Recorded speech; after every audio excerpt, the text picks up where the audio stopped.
একটা তো পালিয়ে গিয়েছে দেশ থেকে, একটা তো পালিয়ে গেছে, কিন্তু আরেকটা পক্ষ আছে যারা এই দুই পক্ষ আবার আগে থেকে একসাথেই ছিল। এই দুই পক্ষ কিন্তু বিভিন্ন সময় একসাথেই ছিল, তলে তলে একসাথেই ছিল। গত 16 বছরেও আপনারা মাঠে ঘাটে কত পেয়েছেন আন্দোলন সংগ্রামে, তাদেরকে কোথাও ছিল না, ওই ভিতরে ভিতরে কিন্তু তাদের সাথেই ছিল এরা। আচ্ছা, তো এখন এরা আবার ষড়যন্ত্র শুরু করেছে বিভিন্ন রকম। এখন আপনাদেরকে চোখ কান খোলা রাখতে হবে, আপনাদেরকে চোখ কান খোলা রাখতে হবে যাতে ষড়যন্ত্র করে আপনাদের ভোট এদিক ওদিক না করে। ব্যালট বাক্স পাহারা দিতে হবে। 2008 সালে কি হয়েছিল মনে আছে? 2008 সালে কিন্তু ওই যে ম্যাজিক দেখা না, ম্যাজিক এই আছে এই নাই, ওই খালি বক্স দেখায় ভরা বক্স দেখা দিচ্ছে। তারপরে মনে আছে 2008 সালের ঘটনা? কাজে এই ব্যাপারে সতর্ক থাকতে হবে আপনাদেরকে, ঠিক আছে? এই ব্যাপারে সতর্ক থাকতে হবে আপনাদেরকে। এখন যে ভোট যে দিতে যাবেন, সব জায়গায় আমি এই কথাটা বলি, যাবেন কখন ভোট দিতে? কি বলে?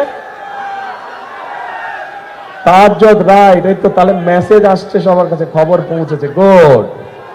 হ্যাঁ, এইবার ভোটের দিন তাহাজ্জুদ পড়তে উঠতে হবে। তাহাজ্জুদ পড়ে সবাইকে, তাহাজ্জুদ পড়া শেষ হলে যার যার ভোট কেন্দ্রে সবাইকে নিয়ে যেতে হবে।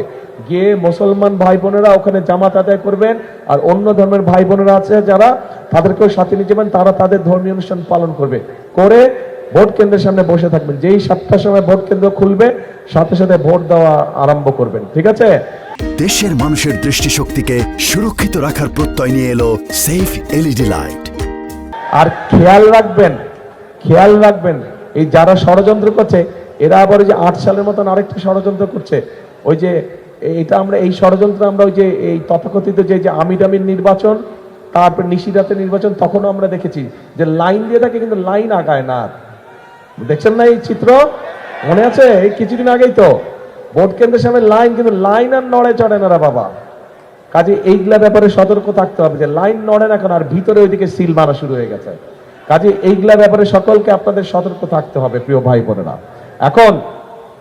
এখন মূল কথা হচ্ছে, গত 16 বছর আপনাদের এলাকার কোনো উন্নতি হয়নি। গত 16 বছর বাংলাদেশের মানুষের ভাগ্যের কোনো পরিবর্তন হয়নি। গত 16 বছর বাংলাদেশের কোনো উন্নয়ন হয়নি। হ্যাঁ, ঢাকা শহর সহ কয়েকটি শহরে কিছু কিছু বড় বড় ফ্লাইওভার হয়েছে, কিছু কিছু বড় বড় দালান হয়েছে, কিছু কিছু বড় কিছু হয়েছে, মেগা প্রজেক্ট হয়েছে, কিন্তু মেগা প্রজেক্ট মানেই মেগা দুর্নীতি হয়েছে।